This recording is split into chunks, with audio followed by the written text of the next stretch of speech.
discuss about school disaster and then disaster drill. Na-discuss natin about paano ang pag-drill. Last time, meron tayong mga video, paano even yung mga disabilities, meron paano sila mag-drill para sa respond when it comes to earthquake and fire. Dito naman is paano natin gagawin yung evacuation plan.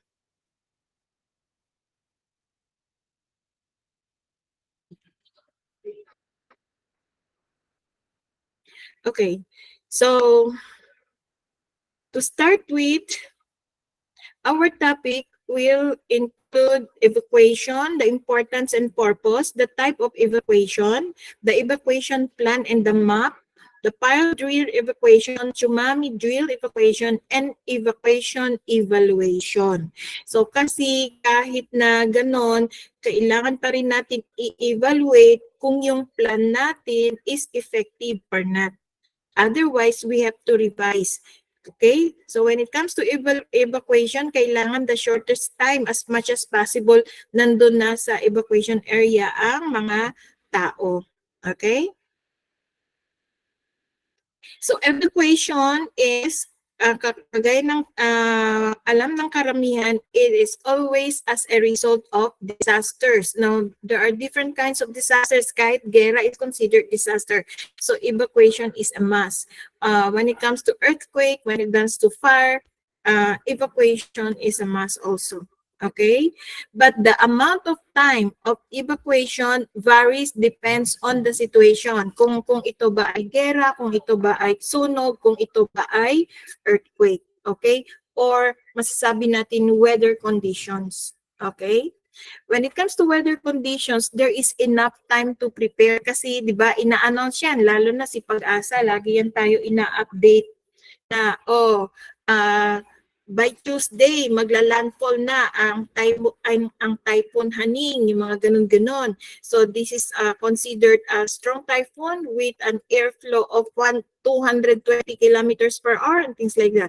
So ibig sabihin, doon pa lang, ilang araw pa lang, alam na natin ano mangyari. So we have plenty of time to prepare for the evacuation. Okay? Now, there are other types of disaster na wala talaga tayong time to prepare, like earthquake. Okay?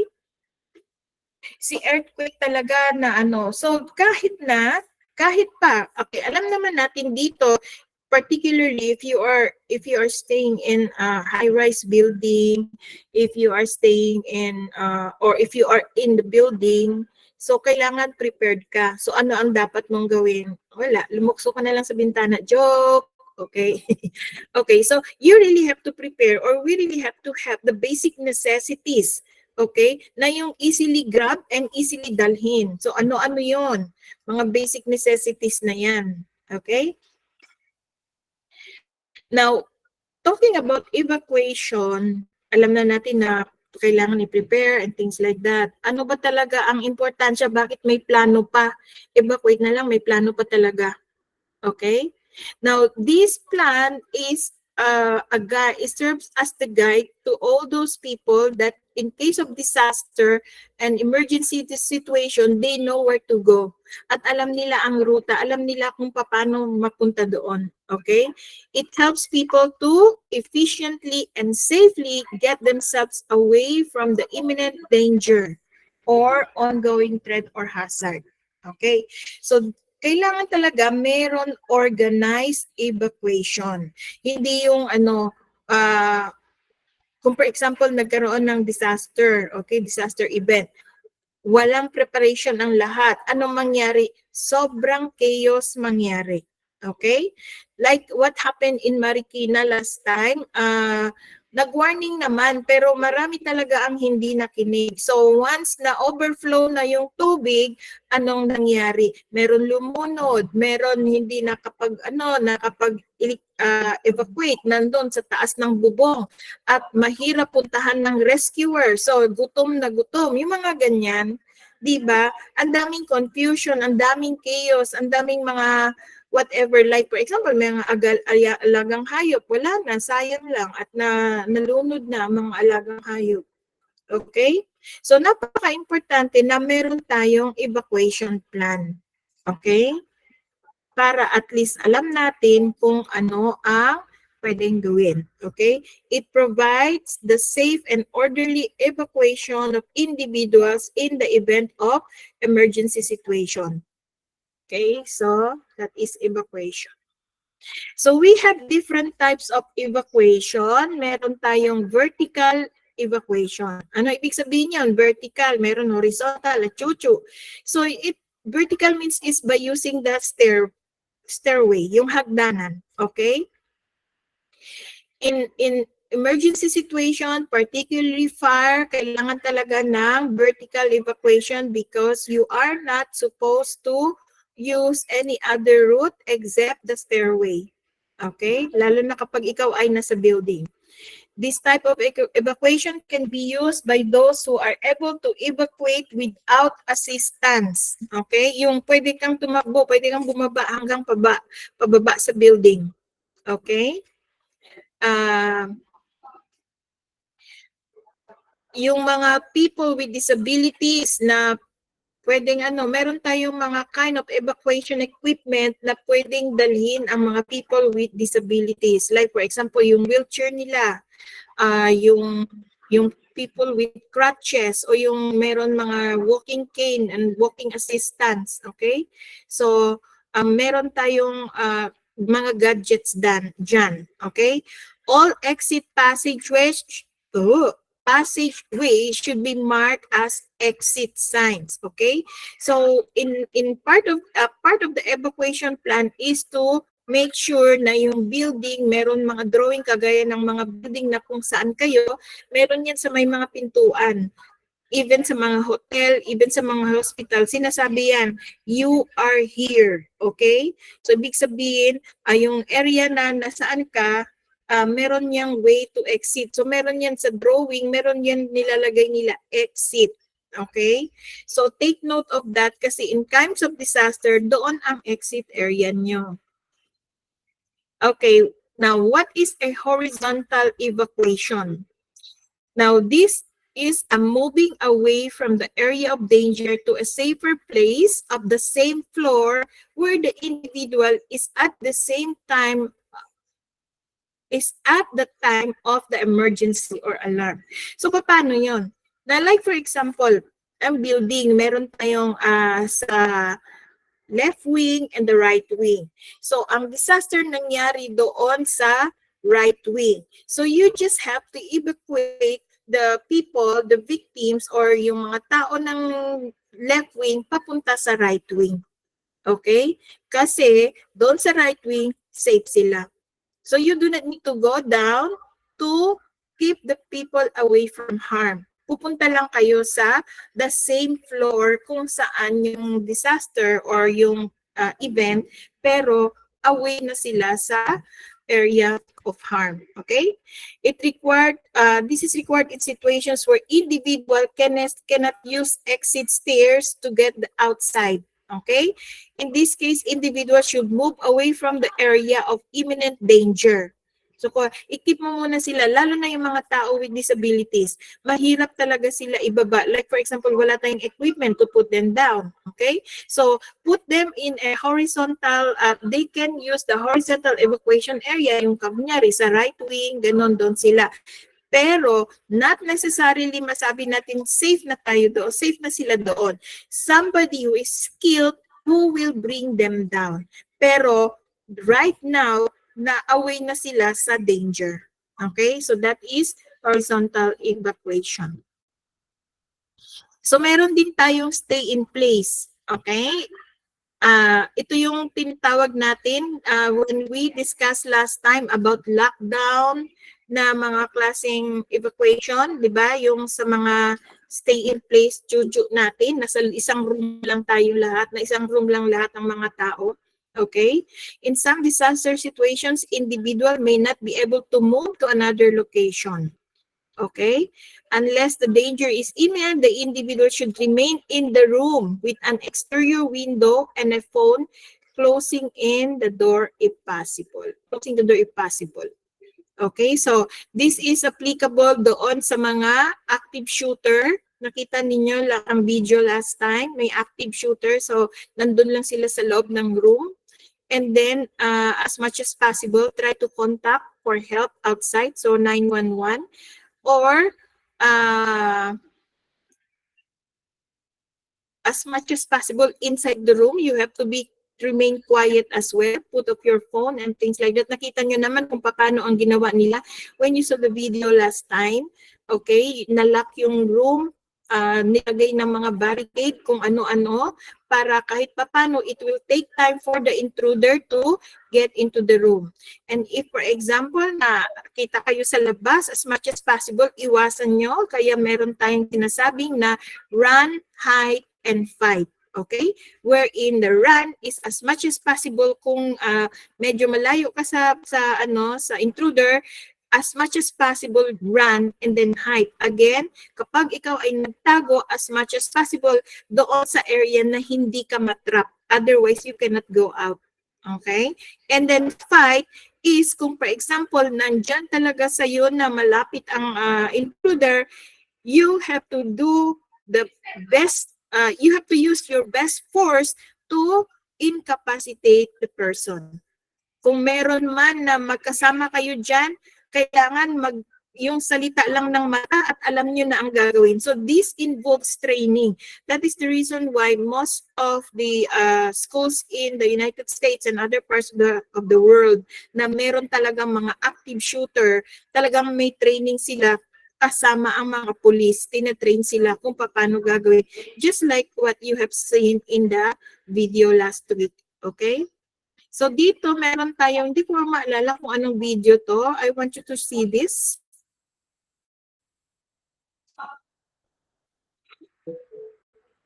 Okay. Evacuation to.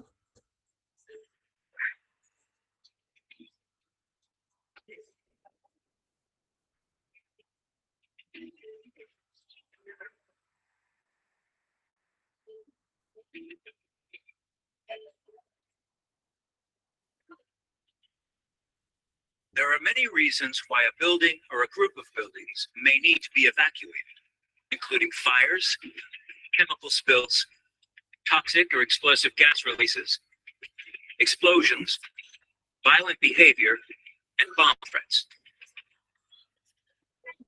The larger the building, the more organization is required to ensure everyone is evacuated effectively and as safely as possible.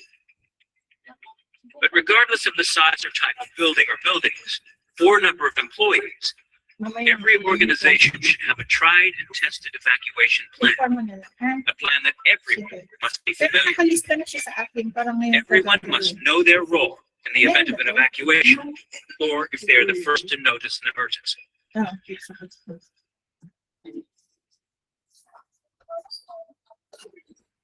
An evacuation plan is often developed by an emergency planning committee. The starting point of most plans, except for very small sites, would normally include a location that is to be used as the central evacuation control center, the location of various assembly points. These assembly points are used for people to gather to assist in an orderly evacuation, and the location of an external assembly area that is well clear of buildings. This is the area where everyone gathers after they leave the immediate area of potential danger. Many evacuation plans call for the installation and maintenance of an emergency communication system. Likewise, an audible warning system is often used.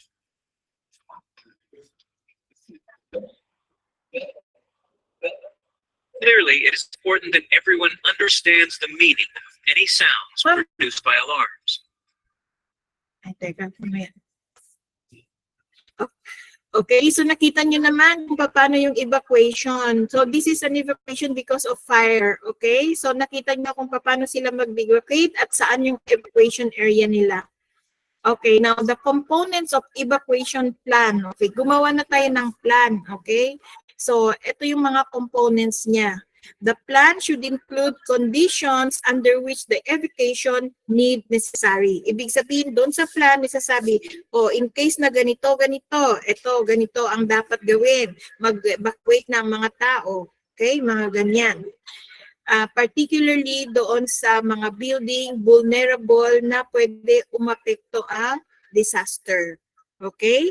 Then, a distinctive alarm for specific disaster is known to everyone. Like for example, marami kasi tayong klaseng disaster, di ba? Meron tayong fire, meron tayong earthquake, meron pa tayong lockdown, meron pa mga iba. Okay? Yung mga chemical spills and things like that or hazard. So, each should have a distinctive alarm. Like for example, si earthquake, paano ba ang tema ng paano ang tema ng alarm niya? Isang diretso lang ba? Ganun-ganon? Or pagsunog, ano ba dapat ang alarm? Kasi dito sa atin, like for example sa school, iisa lang ang alarm natin, yung tunog ng fire alarm. Pero paano kung earthquake yan? Paano ang tema? Meron ba yung putol-putol ba yan o continuous ba? Ganon. So there should be a distinct kind of alarm so that each and everyone will be aware kung ano ba ang nangyayari. Okay? So the evacuation team and a clear chain of command and designation, the person authorized to order evacuation or shutdown. So automatic yan sa plan, meron na yan na indicate kung sino ang designated command center. Okay? Yung pinaka emergency commander. Wait lang guys ha.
Guys, okay, sorry talaga kasi sa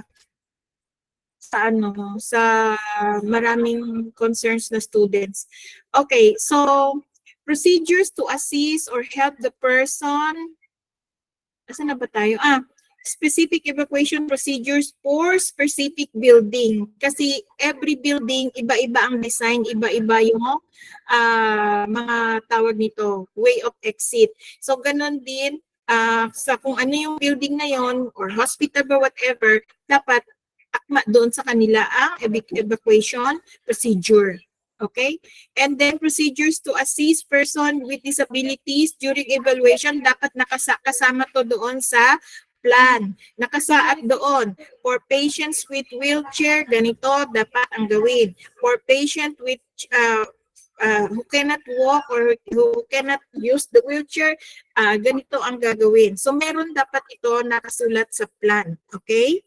Specification as to what and where to evacuate during specific disaster. Okay, like for example, dito sa atin, ng school, every time na may earthquake, nandun tayo sa open field. Yun ang pinaka-evacuation area natin.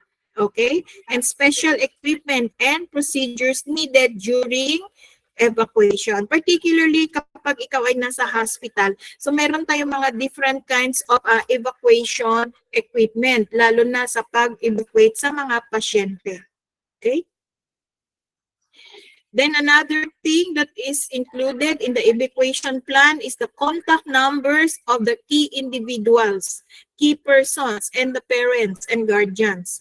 Dapat nandun yun to inform them, to make them aware of what is happening in the school. Pero wag silang magpanic dahil hindi naman or dahil in control naman yan kapag mga estudyante ang may tawag nito, kapag involved ang mga estudyante, responsibilidad naman ng school na yan. Okay?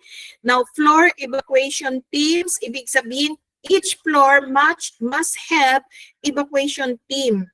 Kunyari, yung building na yan, malaking building. So, each floor dapat may team kasi they are the ones who will ask the residents of that floor to evacuate, and at the same time, they are the ones who goes down the last because they have to go and check each and every room. Baka meron na trap kasi meron kasi mga tao when it comes to disaster nagiging hysterical, minsan nagtutulala, hindi na alam ang gagawin, kumbaga na shock. Okay, so baka may mga naiwang taong ganyan sa kwarto, sa banyo, sa toilet, o kaya sa loob ng bahay lang. So sila yan, ini-scope nila yan lahat bago mag-clear sila na okay na, nandun na lahat sa evacuation area. So kailangan may floor evacuation team. And then evacuation drill. Okay? Yung kaninang video nakita nyo is an example of a drill. Okay? Na ini-evacuate. Okay? And then dapat meron evacuation checklist.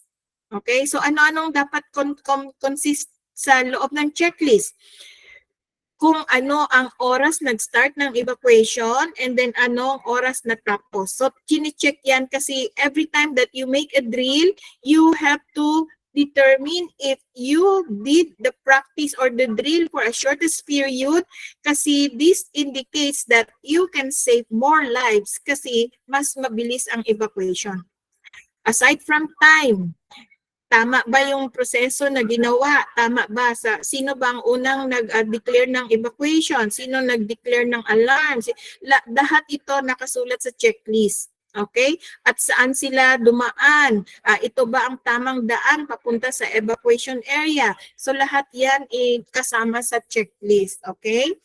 Test run to check of the key components of the communication system and evacuation procedure. Ito na yung mga kasama sa drill, mga test run, sa mga alarm, sa mga announcement, mga ganon. Okay? Ang evacuation checklist, nandito na naman ulit. Okay, why should your evacuation plan be tested? Okay, because to ensure it remains fit for purpose. Kung pong fire yan, fit for purpose ba ang evacuation na yan? Kung earthquake yan, fit for purpose ba ang evacuation na yan? Okay? It can also help to identify mga shortfalls or yung mga gaps, okay? Or yung mga rooms for improvement. So kunyari, ay ang haba ng oras ng evacuation natin. So kung ganito, baka maabutan tayo ng whatever kind of disaster, di ba? So kailangan i-shorten natin, ulitin natin ito. Sometimes it can be done every year or every 6 months na nagdi-drill para lang maging maging sistema na. Kumbaga, alam na ng mga members of the building or mga tao apektado na or posibleng maging apektado, alam na nila ang anong dapat gawin. Okay? So, for plans to be effective, they should be clearly communicated. So, ibig sabihin, hindi lang yan, nakasulat lang dyan, nakatype written, nakatambak lang sa shelf. It should be communicated. Members of the building or hospital or kung saan man should be aware na ganito ang sistema kapag may evacuation. Okay? So, it should be clearly communicated. Evacuation drills have to highlight everyone's roles and responsibilities. Alam na ano ang role ni nurse, ano ang role ni chief nurse, ano ang role ng incident commander. When it comes to hospital evacuation, ang dami nating role, lalo na tayo as staff nurse. Okay? It ensures everyone are fully prepared in the event of the real emergency and should be carried out at least twice a year. So, most of the time, when I was working abroad, meron talaga kami yearly evacuation drill. Okay, paano namin dali ng pasyente, pero ginagawa namin yan sa simulated classroom. Pasyente, bed, talagang Tapos ginagamit talaga namin, i-evacuate talaga namin yung simulated mannequin ng pasyente. Okay? So, para at least alam kung paano gagawin when it comes to evacuating the patients. Then, usually talaga, after every evacuation drill, meron talaga tayong mga briefing or meeting para sinasabi kung ano ang naging gap doon, ano ang mga mali na kailangan korektahin. Okay? Now, it's not you. It should be the evaluator. Somebody is going to evaluate you so that you know if you are executing the correct drill or not. Okay? Now, this one, part ito ng ginawa nating assignment nyo para sa midterm. Midterm, prelim. Diba? Yung pinakabinigay kong assignment, yun yung prelim ninyo.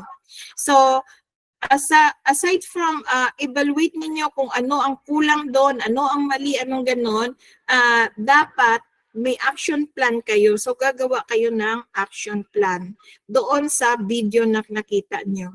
Okay. So, dito is an example of fire emergency evacuation plan.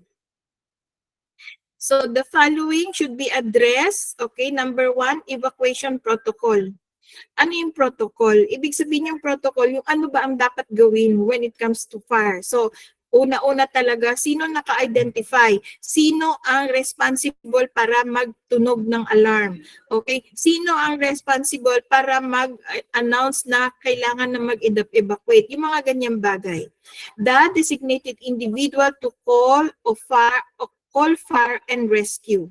And then location of firefighting equipment like fire extinguisher. Saan ang location niyan? Abot kaya ba? Makaabot ba? Baka sobrang taas. Okay? That is positioned throughout the building. How building occupants will be alerted to the fire? Anong klaseng alarm ba ang kailangan gamitin? May mga ruta ba at mapa? Saan nakalocate ito? Makikita ba? So alam ba ng mga tao ng building kung saan sila mag-evacuate? And additional responsibilities for assigned personnel sa kada floor. Okay? Ano ang mga personnel sa kada floor gagawin? Ito yung i-check nila kada room, tinitignan kung okay na ba, clear na ba, wala bang taong na-trap dyan, and things like that. Okay? So what are the following that we have to address? Number one, the provision that are in place for employees and visitors with special needs. Lalo na yung may mga kabansanan. O, meron tayong mga employee na naka-wheelchair. So, paano natin sila i-rescue? Do dapat nakasulat yan sa plan. The final assembly location o saan ba ang location ng mga evacuees? Okay, naka-indicate din yan doon. Where specific isolation points are within the building. Di ba last time you saw the video about the shelter in place? Okay? Saan ilalagay ngayon? Sa building, saan natin ilalagay ang shelter in place na room? So doon dapat, kapag shelter in place or chemical and things like that, shelter in place, automatic yan. So saan specific room natin ilalagay? Dapat naka-indicate sa plan. Okay? The person who is responsible of shutting down machinery and removing equipment from the building and specific training needed. So dapat kasama ito sa plan, naka-identify ito sa plan na isusulat or gagawin. Okay? So this is an example of an evacuation plan. Okay, may drawing, yung basic layout. And then may nakasulat dito, you are here. And each area dapat naka-indicate kung may exit area o wala. And you can also indicate kung saan yung mga fire extinguisher or first aid na nakalagay. Okay, usually meron logo. Okay, may mga logo-logo. Okay, so this is an example. And then evacuation procedure. So ito na yun, when it comes to fire, meron talagang procedure now. Ang example natin is the school building kasi yun yung topic natin sa school, di ba? Sa midterm sa hospital na tayo. So ang unang gagawin is activate alarm kapag may sunog. And then call 911 immediately and provide the proper and complete information about the fire, the address, lahat-lahat. Exit the building following the emergency map and assist physically impaired individuals. Okay? Usually yung mga may wheelchair ba o mga may crutches, okay, i-assist yan. Choose a secure area and notify the emergency responder. So remember last time, sabi natin pwede i-horizontal evacuation muna sila and then the responder will come and get them. Okay? And then never use the elevator kapag fire ang emergency natin. Okay? Use the fire extinguisher only if you are trained. Okay? Or if it is safe to do so. Okay. So never attempt to use the fire extinguisher kapag hindi ka trained to use that. Okay, what else? Stay low if confronted with smoke, di ba? Usually talaga pag yung ang kapal-kapal ng smoke, kailangan sa baba ka lang kasi nandun yung oxygen. Kasi kapag magpapanik ka, nasa taas ka, patay, ma-suffocate ka sa smoke, okay? Remember yung smoke ng smoke? Kapag ito ay pumasok sa alveoli natin, anong mangyayari? Magkakaroon ng inflammatory response ang alveoli natin. Anong mangyayari? Ayan na, yung pag sinabi nating inflammatory response, ano ang nangyayari? Guys, tapos na kayo sa sa emergency and critical nursing. Ano nangyayari pag may inflammatory response sa respiratory system? Jerome. Nagiging po ma'am, impaired yung exchange ng gas sa lungs kasi imbis po na magkaroon ng adequate na perfusion dun sa lungs, na anuhan po nung mga secretions din po. Okay, there is an increase in secretions dahil nandun na pati yung mga pooling ng white blood cells nandun sa area. Okay? So, magkakaroon ng impaired gas exchange. So yung yung ventilation perfusion is magkakaroon ng imbalance. Okay? So, mahihirapan huminga. Pero if you stay down below the smoke, okay, makakahigop pa kayo ng oxygen. So this is one education that needs to inform the people or the students kung paano i-respond kapag they are confronted with a very thick smoke. Okay? So check closed doors for heat before opening. Okay, bakit? Eh baka nandyan lang ang ano sa labas. Pag binuksan mo, parang vacuum yan. Papasok yung apoy sa loob ng room. So always check. So that is the reason why yung mga bintana dapat meron exit area din. Okay? But most of the time, what had happened in Manila during that time nakasagsagan ng mga maraming sunog, yung mga bintana na grills walang way to open. So even the rescuers outside cannot help dahil paano nila makuha yung tao na na-trap sa kwarto.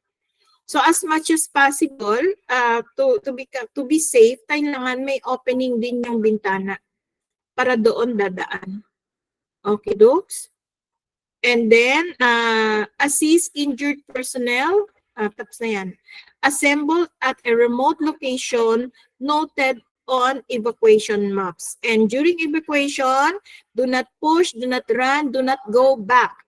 And stay away from the building until it is safe to return. Now, paano man nalaman na safe to return na? So, yung mga rescuer, yung mga responsible to inspect the building again after the incident, pwede yan magsabi, okay, safe to return na, pwede na kayo bumalik. Okay? So, ayan. So, next, wait lang.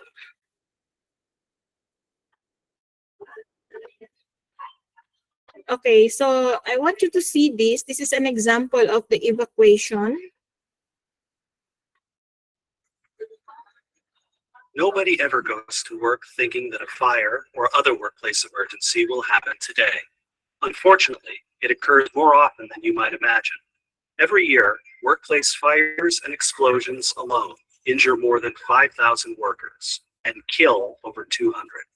If it did happen today at your workplace, would you be ready? In normal circumstances, employees use designated employee entrances and exits to enter and leave their building. But in the event of an emergency, your regular exit might not be the quickest or safest way out. Take a moment and look around your immediate workplace for the nearest emergency exit door. All doors that open directly to the outside must be marked with illuminated ULC 924 listed exit signs. These signs can be either electrically powered or photoluminescent, which require no electricity at all. If you cannot locate your nearest exit door at a glance, look for any pathway to exit marking or path marking signage in your area. Pathways must be clearly marked every 100 feet from the actual exit with a sign directing you to that exit door. They can also inform you of which way not to go. All doors or passageways along a pathway that could be mistaken for an exit should be marked with a sign saying "not an exit" or with a sign that clearly identifies its use. An unexpected emergency situation could abruptly cut off all electricity in your facility. Glow-in-the-dark tapes, signs, and floor markers are extremely effective in marking pathways, stairways, and door frames in low or no light situations. They can also be the difference between life and death during a fire emergency. In a fire, thick, noxious smoke can seriously hinder your ability to see path marking signage placed at eye level or above. Glow tapes, arrows, and floor markers placed at floor level will light your way out. Once outside, you need to move as quickly as possible to your facility's predetermined emergency evacuation area. Once there, report to your supervisor right away to let them know that you made it out safely. Do not leave. Your absence might lead others to believe that you're still inside the building, and it could possibly result in the injuries or deaths of those that could be sent in to rescue you. Having a thorough emergency evacuation plan is vital to ensure the safety and well-being of everyone in your facility. You can find all of the exit and evacuation products seen in this video and many more online today at www. Okay guys, remember always, kapag nandito school at part ka ng evacuation team, part ka ng mga students na nag-evacuate, never go home. Kailangan pumunta muna sa evacuation area. Bakit? Kasi, ano kung isipin ng ka-team mo, uy, wala si ano, tingnan mo nga, baka nasa toilet sa taas ng building o baka na-trap. So, magwe-waste time pa, mag-e-effort na hanapin kayo, pero kayo pala nakauwi na. Tapos, itatawag yan sa magulang, si ano, hindi makita, kanina evacuation, ganun-ganon. Yung pala ikaw, on the way na uwi, mag-hysterical ang nanay mo. So always go with the flow. Kung saan in-instruct sa inyo na doon pupunta, doon pupunta. This is for your own safety at para hindi tayo magka-chaos during evacuation. Okay? So ayan, never go home. And antayin nyo yung instruction na uuwi na. Okay, so this is an example of the evacuation plan ng kabuoang building. Okay? Ayun. So, ito naman, ano ba to? That's about, ano ba ito? In case of tsunami naman to.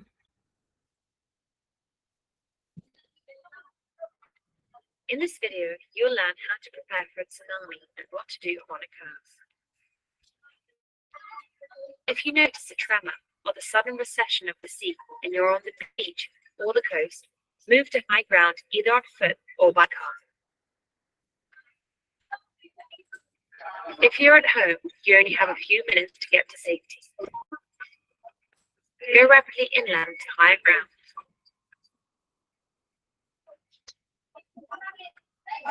Stay away from rivers that flow into the ocean and from the beach and the coast. Wait until at least 1 hour has passed since the tsunami before returning home.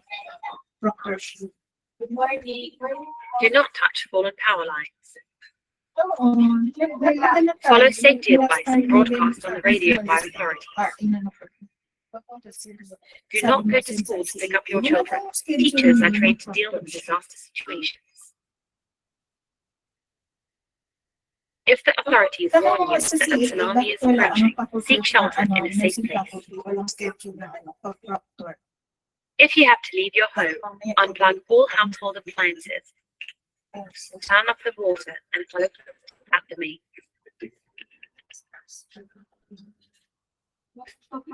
Take any important documents with you. Have your disaster kit and first aid kit ready. Follow the instructions broadcast by the radio by the authorities. Do not wait until the last minute when the evacuation Sino si is given. Si Ma'am, si Teddy. Okay, informed ba sila? Opo, ma'am. Pinapunta po niyo.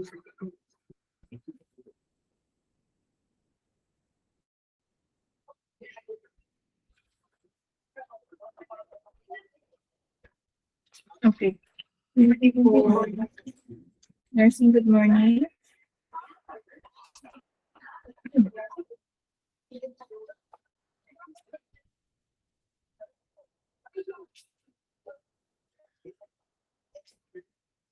Schedule? Okay.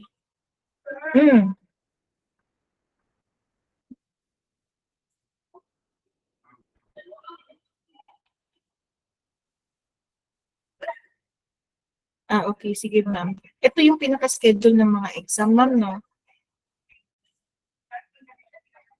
Okay. Ma'am, pakilagay na lang sa GC ng mga faculty, ma'am, doon sa PAC para alam nila.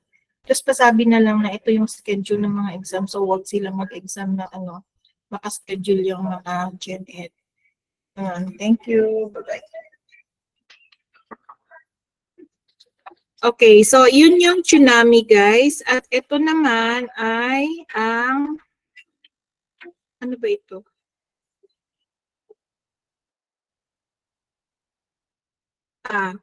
Flood. So usually talaga flash flood. Learn how to prepare and react when faced with a flood. If you receive an alert from the authorities that a flood is incoming, Keep all your valuables, important documents, as well as hazardous or toxic substances on an elevated surface as high as possible. Prepare your disaster kit and your first aid kit. Follow authorities' instructions from TV or the radio. When the flood is imminent, close all doors and windows, seal off all low-down gaps or openings in your home as best as you can using cloth or adhesive tape for the window frame. Turn off the gas and electricity supply at the mains. Move to an upper floor if there is one. During the flooding, listen to the radio to keep abreast of the latest developments concerning the current situation and to follow additional advice. Do not go out unless instructed to do so by authorities. If for some reason you have to leave your home, inform your friends and family of your departure and where it is you're going to.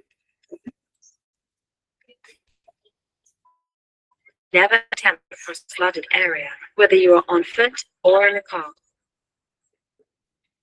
Stay away from any electrical power lines which have fallen to the ground. Do not wait until the last moment to evacuate if ordered to do so. If you need to drink, make sure the water in question is potable. If the flooding is sudden and you are not alerted, watch out for any messages from authorities, either via radio, mobile phones, or warning sirens.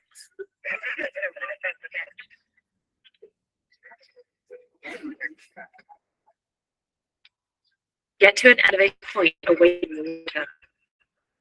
Signal your location if you are isolated. Do not go and collect your children from school. They are taken care of by teachers who are trained for such events. If you are outdoors, keep away from rivers, rapids, or any other body of water. Get to safety at an elevated point. Remember, cars are not adequate shelters. Here are a few prevention tips. Get informed of the risks in your area and of the related safety measures. Check whether your house is in a flood-prone area, if you live in an area prone to flooding.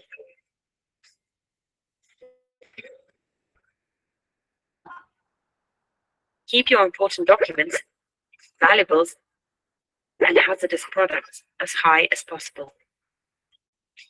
Keep a copy of important documents with your friends or family, or make use of a digital filing service. Keep all electric plugs elevated. If you have children, find out about the measures in place to take care of your children in case of a flood during school hours. If you're differently abled, inform the emergency services.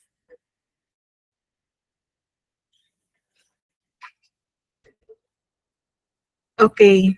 So, ang dami nilang instructions bigay. So, yung mga papeles nyo, lalo na yung mga credentials na napaka-importante. If you are residing in a flood-prone area, kailangan yung mga importanteng papeles, naka-waterproof sealed yan or envelope. Kaya at saka nakalagay yan sa area kung saan easily accessible in case of emergency. Okay? Kasi usually, lalo na kapag flash flood, ang bilis ng flash flood, hindi basta-basta yan. Hindi kagaya yung ulan at nagbabaha. Ang flash flood, biglaan yan. Nakita nyo naman, pati kotse sumasama talaga. Okay? So as much as possible, and do not attempt to walk into the flood kasi baka may mga putol na kuryente, patay tayo dyan. Okay? So ayan.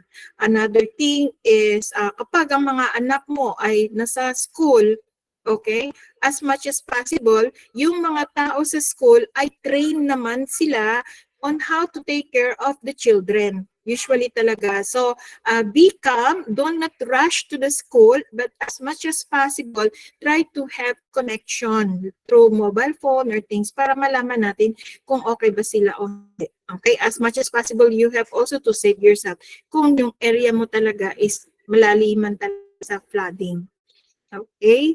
So, ayan. What else? Ano pa ba ang nakasaad doon? Other thing, lahat itong mga instructions, you have to take note kasi isa kayo magiging evaluator. Yung pinaka-prelim natin is panoorin nyo yung video at kayo ang evaluator kung tama ba yung drill na ginawa nila o hindi. So based on mga discussions natin from week 1 up to now, so may basis na kayo kung ano ang tama o hindi. So itong mga slides na na-upload, may mga guides doon kung ano ba talaga ang tama o hindi, plus ang checklist. So this one is an evacuation drill evaluation. Okay? So this is an example, mga checklist na ginagawa after the drill.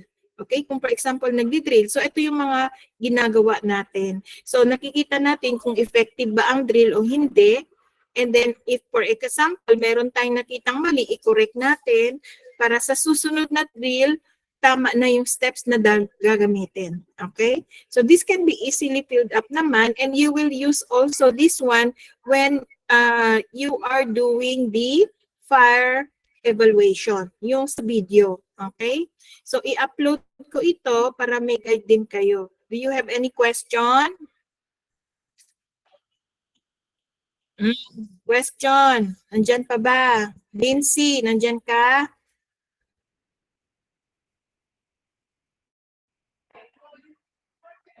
Wala si Lindsay.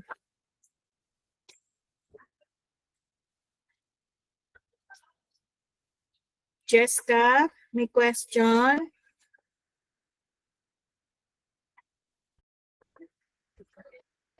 Lindsay and Jessica, wala na dyan?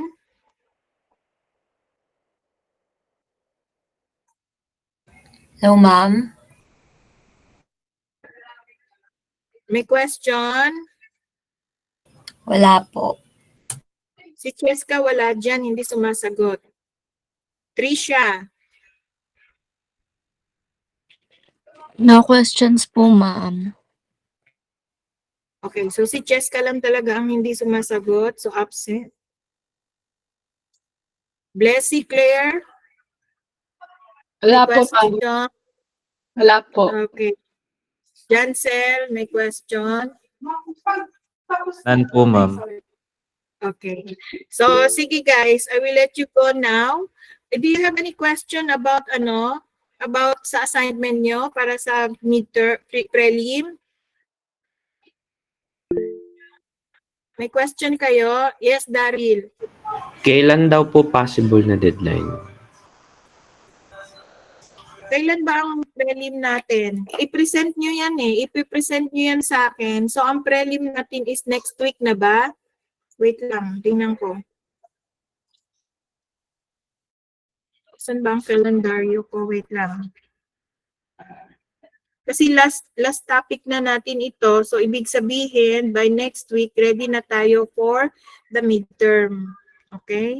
So, ibig sabihin, okay, midterm na tayo sa 19. Okay, Dukes? Midterm. Ano ba midterm? Ako ng midterm. Prelim na tayo sa 19. So, sa 19 kayo mag-present. Sa umaga, mag-present si si A and B. Sa hapon, si C and D. Ibig sabihin, si Group A sa umaga, sa hapon si Group B. So, if you have time to present it in the morning, much better. Yung dalawa kayo sa Group A and Group B. Okay? Sa 19 yan. Okay, Dukes, guys? May question pa?